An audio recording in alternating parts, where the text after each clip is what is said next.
नमस्कार मंडळी, मी आहे साक्षी आणि तुमचं स्वागत आहे माझ्या यूट्यूब चॅनलवर. आज आम्ही निघालो आहोत महाराष्ट्रातील एका अतिशय ऐतिहासिक आणि निसर्गरम्य ठिकाणी म्हणजे रायरेश्वर पठार पाहायला. हा फक्त एक ट्रेक नाही, तर इतिहासाचा साक्षीदार असलेला एक प्रवास आहे. चला तर मग सुरू करूया आजचा ब्लॉग.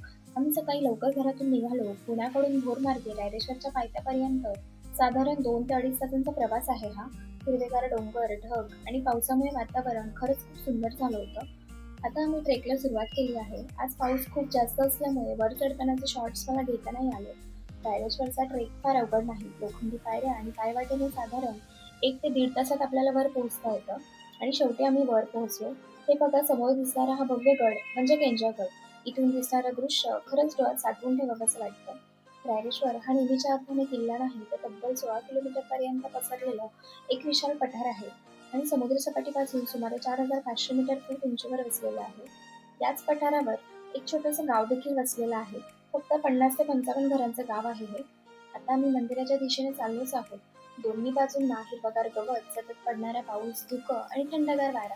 प्रत्येक पाऊल टाकताना निसर्गाचं एक नवीन रूप दिसत होतं. थोडं पुढे गेल्यावर एक खूप मोठं झाड लागतं. ते दृश्य तुम्ही बघूच शकता. इतकं सुंदर आहे की काही क्षण फक्त तिथे उभं राहूनच निसर्ग अनुभवायला येतो. रायरेश्वर पठाराची अजून एक खास गोष्ट म्हणजे इथली 7 रंगांची माती. पावसाळा चालू आहे त्यामुळे मी नाही दाखवू शकत आहे ही माती. रायरेश्वरचं सर्वात मोठं वैशिष्ट्य म्हणजे इथलं प्राचीन शिवमंदिर. आणि आता आम्ही रायरेश्वर मंदिराजवळ पोहोचलो आहोत. हे मंदिर खूप सुंदर आणि शांत आणि प्रसन्न आहे.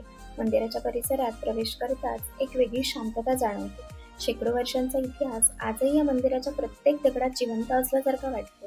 त्यामुळे प्रत्येक मराठी माणसासाठी हे ठिकाण अत्यंत पवित्र आणि प्रेरणादायी आहे. हे मंदिर पूर्वाभिमुखी असून यामध्ये ओसरी, सभामंडप आणि गर्भगृह आहे.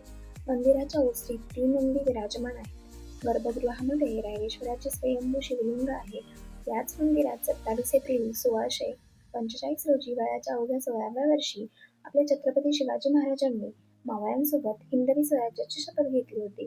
याच महादेवाच्या पिंडीवर रक्ताचा अभिषेक करून स्वराज्य स्थापनेचा संकल्प केला होता आपल्या महाराजांनी. त्याच इतिहासाची साक्ष देणारे हे मंदिर आणि ठिकाण. मंदिरात दर्शन घेतल्यानंतर आम्ही पठारावर थोडा वेळ फिरलो. इथे गोमुख तळे, पांडव लेणी आणि आजूबाजूचा निसर्ग खूप पाहण्यासारखा आहे. जर तुम्हाला इतिहास, ट्रेकिंग, निसर्ग आणि तिन्ही गोष्टींची आवड असेल तर रायरेश्वरला आयुष्यात एकदा तरी नक्की भेट द्या. आणि हो, इथे आल्यावर निसर्ग स्वच्छ ठेवणं ही आपली जबाबदारी आहे.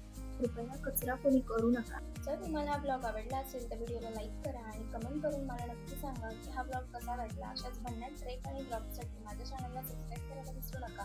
पुन्हा भेटूया एका नवीन प्रवासासोबत. तोपर्यंत काळजी घ्या. जय शिवराय.